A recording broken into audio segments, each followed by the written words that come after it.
First year की physics 2019 paper में से न्यूमेरिकल नंबर 2 को सॉल्व करेंगे। हमारे पास सवाल है an astronomical telescope having angular magnification 5 consist of 2 thin lenses 24 centimetres apart, find the power of its lenses. हमारे पास सवाल है कि एक एस्ट्रोनॉमिकल टेलीस्कोप है जिसकी एंगुलर मैग्निफिकेशन 5 है, 2 लेंसेज पर मुश्तमिल है जिनका दरमियानी फासला 24 सेंटीमीटर्स है। तो हमें कहा जा रहा है कि दोनों लेंसेज की पावर मालूम करें। ठीक है, तो सबसे पहले आपको पता है कोई भी न्यूमेरिकल हो उसमें सबसे पहले हम क्या करते हैं, डेटा लिखते हैं। ठीक है, तो इसमें से डेटा में हमें जो सबसे पहली चीज हमें नजर आ रही है मैग्निफिकेशन है जो बराबर है 5 के। तो हम लिखेंगे मैग्निफिकेशन, आपको मालूम है कि मैग्निफिकेशन को हम कैपिटल M से जाहिर करते हैं और ये बराबर है इस सवाल में 5 के। ठीक है, उसके बाद हमें जो दूसरी वैल्यू दी गई है वो है कि दोनों लेंसेज का दरमियानी फासला 24 सेंटीमीटर्स है। तो दोनों लेंसेज का दरमियानी फासला बराबर होता है लेंथ ऑफ टेलीस्कोप के। तो हम लिखेंगे length of telescope, length of telescope को हम कैपिटल L से जाहिर करेंगे और आपको पता है सवाल में इसकी वैल्यू मौजूद है जो बराबर है 24 सेंटीमीटर्स के। हमें कहा जा रहा है कि लेंसेज की पावर मालूम करें, यानी हमने पावर ऑफ ऑब्जेक्टिव मालूम करनी है, पावर ऑफ ऑब्जेक्टिव मालूम करनी है जो बराबर होती है, हम इसको जाहिर करते हैं PO से। ठीक है, ये हमने मालूम करनी है और हमने पावर ऑफ आई पीस मालूम करनी है, power of eyepiece. Power of eyepiece को हम जाहिर करते हैं PE से। ठीक है, ये दोनों हमने मालूम करनी है। तो स्टूडेंट्स सवाल को सॉल्व करना शुरू करेंगे। तो सबसे पहले देखें, मैं आपको एक बात बता दूं कि आप पावर ऑफ ऑब्जेक्टिव और पावर ऑफ आई पीस तब मालूम कर सकते हैं जब हमारे पास फोकल लेंथ ऑफ ऑब्जेक्टिव और focal length of eyepiece value वैल्यू होगी। और ये वैल्यू हमारे पास तब आएगी जब हम लेंथ ऑफ टेलीस्कोप और मैग्निफिकेशन के फार्मूलाज को इस्तेमाल करके, यानी एक से हम इक्वेशन बनाएंगे और दूसरे से हम वैल्यू बनाकर इक्वेशन में पुट करेंगे। तो उसके जरिए हम फोकल लेंथ ऑफ ऑब्जेक्टिव और focal length of eyepiece value वैल्यू मालूम कर सकते हैं। उसके लिए तरीकाकार ये है कि सबसे पहले हम लिखेंगे वी नो दैट, हम जानते हैं कि लेंथ ऑफ टेलीस्कोप बराबर होती है focal length of objective plus focal length of eyepiece से। अब ये देखें, मैं लेंथ ऑफ टेलीस्कोप के फार्मूले के जरिए इक्वेशन बनाऊंगा। हमें पता है कि लेंथ ऑफ टेलीस्कोप बराबर होती है 24 के। इसमें सवाल में हमें वैल्यू दी गई है वो है 24। तो हम यहाँ पर लिखेंगे 24 is equal to focal length of objective plus focal length of eyepiece. तो ये हमारे पास बन गई इक्वेशन। ठीक है, अब हमने मैग्निफिकेशन का फार्मूला इस्तेमाल करना है। हम लिखेंगे कि वी आल्सो नो, हम ये भी जानते हैं, और मैग्निफिकेशन के फार्मूले से हम क्या करेंगे, वैल्यू बनाएंगे जो हमने इस इक्वेशन में पुट करनी है। तो जिस तरह लेंथ ऑफ टेलीस्कोप बराबर होता है focal length of objective plus focal length of eyepiece के, इसी तरह मैग्निफिकेशन बराबर होती है focal length of objective upon focal length of eyepiece के। ठीक है, तो इसमें आप देखें हमारे पास मैग्निफिकेशन की वैल्यू सवाल में मौजूद है जो बराबर है 5 के। तो मैं यहां पर लिखूंगा कि 5 is equal to focal length of objective upon focal length of eyepiece. अब मैं सवाल के बकिया हिस्से को यहां पर सॉल्व करूंगा ताकि पूरा सवाल आपको स्क्रीन पर नजर आए। ठीक है, तो अब मैंने क्या करना है, देखें इसमें focal length of eyepiece जो है वो हमारे पास नीचे है। अगर आपको सवाल नजर नहीं आ रहा तो मैं इसको थोड़ा सा ऊपर कर देता हूं ताकि आपको पूरा नजर आए। इसमें देखें focal length of eyepiece नीचे है। तो अगर हम इसको, हमने चूंकि एक की वैल्यू बनानी है तो हम फोकल लेंथ ऑफ ऑब्जेक्टिव की वैल्यू बनाएंगे। ठीक है, उसके लिए हमें क्या करना होगा, focal length of eyepiece को हम यहां से मूव करेंगे 5 की तरफ। तो जब ये 5 की तरफ जाएगा तो 5 से मल्टीप्लाई होगा क्योंकि यहां पर डिवाइड है। ठीक है, तो हमारे पास आ जाएगा 5FE is equal to focal length of objective. ठीक है, अब देखें हमारे पास फोकल लेंथ ऑफ ऑब्जेक्टिव की वैल्यू आ गई जो बराबर है 5FE के। ठीक है, तो मैं अगर इसको दोबारा से लिखूंगा तो फोकल लेंथ ऑफ ऑब्जेक्टिव बराबर होगा किसके, focal length of eyepiece के। मैंने सिर्फ इन दोनों की जगह चेंज कर दी है। तो हमारे पास फोकल लेंथ ऑफ ऑब्जेक्टिव की ये जो वैल्यू आई है, इसको मैं क्या कर दूंगा, इसको मैं इक्वेशन नंबर 1 में पुट करूंगा। तो मैं यहां पर लिखूंगा putting in equation number 1, putting in equation number 1, ठीक है। तो इक्वेशन नंबर 1 हमारे पास क्या है, 24 is equal to focal length of objective plus focal length of eyepiece.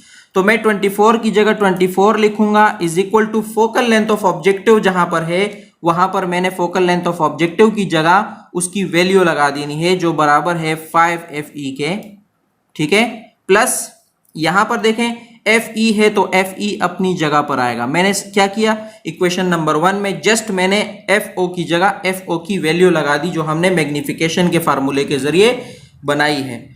अब हमें मालूम है कि 24 इज इक्वल टू 5FE के साथ अगर हम एक FE मजीद जमा कर देते हैं तो ये हो जाएगा 6FE, ठीक है। अब हम क्या करेंगे, आपको पता है हमने FE की वैल्यू निकालनी है, मालूम करनी है। तो FE की वैल्यू तब मालूम होगी अगर हम 6 को यहां से खत्म करेंगे। तो 6 को यहां से हटाने के लिए हमें इसको इज इक्वल के दूसरी तरफ लाना पड़ेगा।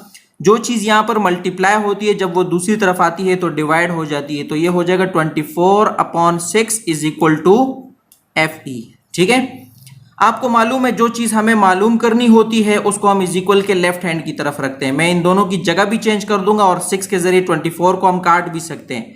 तो ये 6 1 जा 6 और 6 4 जा 24 हो जाएगा। तो आपको पता है FE की जगह अगर मैं चेंज कर दूंगा, इसको मैंने लेफ्ट हैंड की तरफ लिख दिया और राइट हैंड की तरफ हमारे पास आ जाएगा 4, यानी FE बराबर हो गया 4 सेंटीमीटर्स के। मुझे FE की वैल्यू मालूम हो गई, लेकिन ये वैल्यू मुझे सेंटीमीटर्स में नहीं चाहिए, ये वैल्यू मुझे चाहिए मीटर्स में। तो इसको मीटर्स में कन्वर्ट करने के लिए मैं इसको 100 से डिवाइड करूंगा। अगर हम 4 को 100 से डिवाइड करेंगे तो हमारे पास FE की वैल्यू आ जाएगी जो बराबर होगी 0.04 मीटर्स के। आपके पास अगर कैलकुलेटर है तो आप चेक कर सकते हैं, 100 के जरिए 4 को डिवाइड करें, आपके पास आएगा 0.04 मीटर्स। तो ये हमें FE की वैल्यू मालूम हो गई जो हमने मीटर्स में मालूम कर ली, ठीक है। अब अगर इस वैल्यू को मैं यहां पर पुट कर देता हूं, हमारे पास जो FO का फार्मूला है अगर इसमें मैं पुट कर देता हूं तो मुझे FO की भी कंप्लीट वैल्यू मालूम हो जाएगी। तो मैं क्या करूंगा, इसके अंदर जो FO is equal to 5FE है तो मैं FE की जगह FE की जो वैल्यू है ये वाली मैं पुट कर देता हूं, या मैं ये वाली पुट कर देता हूं 4 लगाऊं या 0.04 लगाऊं, एक ही बात है। अगर मैं 0.04 वहां पर पुट करूंगा तो मेरे पास जो आंसर आएगा वो मीटर्स में होगा। अगर मैं 4 लगाऊंगा तो मेरे पास जो आंसर होगा वो सेंटीमीटर्स में होगा, मुझे उसको कन्वर्ट करना पड़ेगा। तो मैं 4 लगा लेता हूं। हमारे पास, मैं सवाल को मजीद यहां पर सॉल्व करता हूं, ठीक है। FO इज इक्वल टू ये हो जाएगा 5FE। इसके अंदर मैं क्या कर देता हूं, इसके अंदर मैं FE की वैल्यू पुट कर लेता हूं जो मेरे पास मालूम हुई थी 4 सेंटीमीटर्स वाली वैल्यू में लगा रहा हूं। तो मैं इसके साथ मल्टीप्लाई कर दूंगा इसको, तो मेरे पास FO की वैल्यू आ जाएगी जो बराबर है 20 के। तो 20 जो आएगा वो सेंटीमीटर्स में होगा। मैंने आपसे कहा कि अगर आपने FE की ये वाली वैल्यू वहां पर पुट कर दी तो आपका आंसर सेंटीमीटर्स में आएगा। अगर आपने FE की जो मीटर्स वाली वैल्यू वहां पर पुट कर दी तो आपका आंसर मीटर्स में आएगा। तो मेरे पास 20 सेंटीमीटर्स में आ गया। अब मैंने इसको मीटर्स में कन्वर्ट करना है तो मैं उसी तरह 100 पे इसको क्या करूंगा, डिवाइड करूंगा। तो मेरे पास आ जाएगा FO इज इक्वल टू, जब हम 20 को 100 से डिवाइड करेंगे तो हमारे पास आ जाएगा 0.2 मीटर्स। तो ये मेरे पास फोकल लेंथ ऑफ ऑब्जेक्टिव भी मालूम हो गया। अब मेरे पास देखें फोकल लेंथ ऑफ आईपीस की भी कंप्लीट वैल्यू मौजूद है और फोकल लेंथ ऑफ ऑब्जेक्टिव की भी कंप्लीट वैल्यू मेरे पास मौजूद है। अब हम पावर ऑफ ऑब्जेक्टिव और पावर ऑफ आईपीस मालूम कर सकते हैं। तो हम लिखेंगे कि नाउ पावर ऑफ ऑब्जेक्टिव बराबर होती है 1/, फोकल लेंथ ऑफ ऑब्जेक्टिव के, ये इसके बराबर होती है। तो हमें पावर ऑफ ऑब्जेक्टिव के लिए फोकल लेंथ ऑफ ऑब्जेक्टिव की वैल्यू की नीड थी, इसलिए हमने पहले इन दोनों को मालूम किया है। तो हम क्या करेंगे, 1/, फोकल लेंथ ऑफ ऑब्जेक्टिव हमारे पास 0.2 मीटर्स है, ठीक है। तो मैं 0.2 के जरिए 1 को क्या करूंगा, डिवाइड करूंगा। अगर मैं 0.2 के जरिए 1 को डिवाइड करता हूं तो मेरे पास जो आंसर आएगा वो होगा 5। तो पावर ऑफ ऑब्जेक्टिव मैंने मालूम कर ली जो बराबर है 5 डायोप्टर्स के, 5 डायोप्टर्स। ठीक है, अब मैंने पावर ऑफ आईपीस मालूम करनी है। जिस तरह पावर ऑफ ऑब्जेक्टिव बराबर होती है 1 upon focal length of objective के, इसी तरह पावर ऑफ आईपीस बराबर होगी 1 upon focal length of eyepiece के। ठीक है, इसके लिए मैं क्या करूंगा, 1 के जरिए 1 को डिवाइड करूंगा। फोकल लेंथ ऑफ आईपीस का हमारे पास जो वैल्यू है वो है 0.04 मीटर्स, तो मैं 0.04 के जरिए 1 को क्या करूंगा, डिवाइड करूंगा। तो जब मैं ऐसा करूंगा 1 डिवाइडेड बाय 0.04, कैलकुलेटर के जरिए आप चेक कर सकते हैं, तो आपका आंसर आएगा 25। ठीक है, तो ये हमारे पास आ जाएगा 25 डायोप्टर्स। तो मुझे दोनों वैल्यूज मालूम हो चुकी हैं, एक है 5 डायोप्टर्स और दूसरी वैल्यू जो मैंने मालूम की है पावर ऑफ आईपीस की वो है 25 डायोप्टर्स। तो ये आपका सवाल कामयाबी से सॉल्व हो चुका है।